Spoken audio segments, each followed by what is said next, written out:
नमस्ते। जब हम फिटनेस के बारे में सोचते हैं तो सबसे पहले दिमाग में क्या आता है? शायद वजन तौलने वाली मशीन, है ना? पर क्या वो नंबर ही सब कुछ है? चलिए, आज इसी पर बात करते हैं और समझते हैं कि ये मशीन पूरी कहानी क्यों नहीं बताती।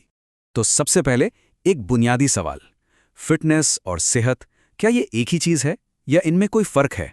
जरा इस तस्वीर पर नजर डालिए। यहाँ दो लोग हैं जिनकी लंबाई एक, वजन एक, यहाँ तक कि बीएमआई भी एकदम सेम, लेकिन देखने में दोनों बिल्कुल अलग हैं। अब सवाल यह है कि भाई ऐसा कैसे मुमकिन है? बस यही वो पहेली है जिसे हम आज सुलझाने जा रहे हैं। और इस पहेली को सुलझाने का पहला कदम वो है ये समझना कि फिटनेस और स्वास्थ्य ये दोनों असल में हैं क्या और इनमें क्या फर्क है। देखिए, ये वेन डायग्राम इसे बहुत अच्छे से दिखाता है। एक तरफ है फिटनेस, जिसका गोल अक्सर होता है परफॉर्मेंस सुधारना या बॉडी को टोन करना।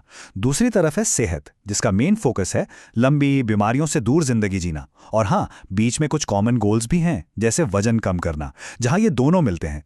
तो अब जब हम फिटनेस शब्द का इस्तेमाल कर रहे हैं तो ये जानना जरूरी है कि ये कोई एक चीज नहीं है। असल में इसके 5 बहुत ही जरूरी हिस्से होते हैं।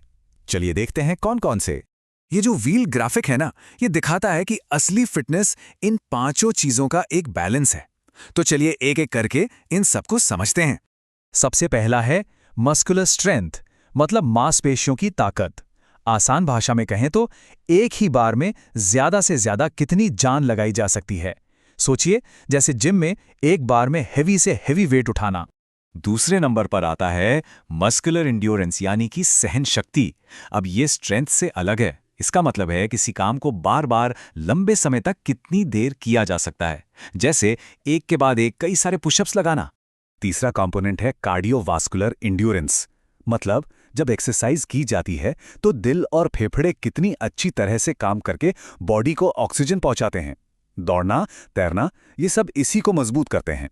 चौथा है फ्लेक्सिबिलिटी, यानी कि लचीलापन, मतलब हमारे जोड़ कितनी आसानी से और पूरी तरह से मूव कर सकते हैं बिना किसी दिक्कत के। और अब आता है 5वां और सबसे जरूरी हिस्सा, जो हमारी शुरू वाली पहेली को सुलझाने की चाबी भी है। ये है बॉडी कॉम्पोजिशन, मतलब हमारा शरीर किन किन चीजों से बना है। हड्डियां, फैट और लीन टिश्यू। याद है वो दो लोग जिनका वजन सेम था? जवाब यहीं छिपा है। तो चलिए अब उस चीज पर आते हैं जिसके बारे में सबने सुना होगा, बीएमआई, यानी बॉडी मास इंडेक्स, और समझते हैं कि इसके साथ असल में दिक्कत क्या है। तो बीएमआई का हिसाब लगाना बहुत ही सिंपल है। बस वजन को किलोग्राम में लीजिए और उसे लंबाई के स्क्वायर से, जो मीटर में हो, डिवाइड कर दीजिए। एकदम सीधा साधा फॉर्मूला। और इस सीधे साधे फॉर्मूले से जो नंबर आता है उसके आधार पर लोगों को अलग अलग कैटेगरी में डाल दिया जाता है, जैसे कि अंडरवेट, नॉर्मल, ओवरवेट या ओबीस। तो फिर सवाल ये उठता है कि इसका इतना इस्तेमाल होता क्यों है। देखिए, बात यह है कि जब बड़े पैमाने पर, मतलब पूरी आबादी पर स्टडी की जाती है तो डेटा ये बताता है कि जिनका बीएमआई ज्यादा होता है उनमें मौत का खतरा भी बढ़ सकता है, जैसा कि ये ग्राफ दिखा रहा है। लेकिन इस सिंपल सी कैलकुलेशन में एक बहुत बड़ी, बहुत जरूरी चीज मिस हो रही है। सोचिए जरा, क्या हो सकता है वो? और जवाब है ये, बीएमआई को ये पता ही नहीं चलता कि 1 किलो मसल और 1 किलो फैट में क्या फर्क होता है। जैसा कि देखा जा सकता है, वजन भले ही बराबर हो, लेकिन फैट मसल से कहीं ज्यादा जगह घेरता है। और बस यही वजह है कि शुरू में जो हमने 2 लोग देखे थे, उनका बीएमआई तो एक था, पर शरीर की बनावट में जमीन आसमान का फर्क था। तो ठीक है, अगर बीएमआई पूरी कहानी नहीं बताता तो फिर बेहतर तरीका क्या है? जवाब है बॉडी कॉम्पोजिशन, यानी ये समझना कि शरीर असल में बना किस चीज से है। ये जो चार्ट है ना, ये सेहत को नापने का एक ज्यादा सटीक तरीका है।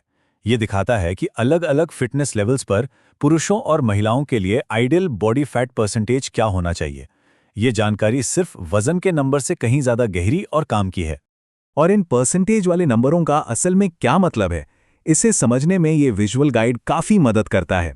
यहाँ साफ साफ दिखता है कि अलग अलग बॉडी फैट परसेंटेज असल में दिखते कैसे हैं। चलिए अब सारी बातों को जोड़ते हैं।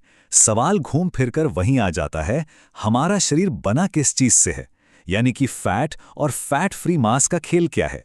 तो ये फैट फ्री मास, जिसे लीन बॉडी मास भी कहते हैं, ये असल में है क्या? सीधी सी बात है, हमारे शरीर में फैट के अलावा जो कुछ भी है, हड्डियां, पानी, मसल्स, हमारे ऑर्गन्स, वो सब इसमें आता है। हमारा जो टोटल वजन है वो इसी फैट फ्री मास और फैट मास को मिलाकर बनता है। और देखिए, आज की एडवांस टेक्नोलॉजी इतनी कमाल की है कि वो ये भी बता सकती है कि शरीर के किस किस हिस्से में कितना लीन मास और कितना फैट जमा है।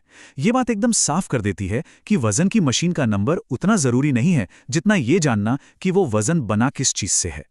तो ये सब जानने के बाद सवाल ये उठता है कि असल तरक्की को कैसे मापा जाए। क्या अब भी सिर्फ वजन की मशीन पर ध्यान देना काफी है या उससे कहीं आगे देखने की जरूरत है? शायद अब वजन को नहीं बल्कि शरीर की बनावट को समझने का वक्त आ गया है।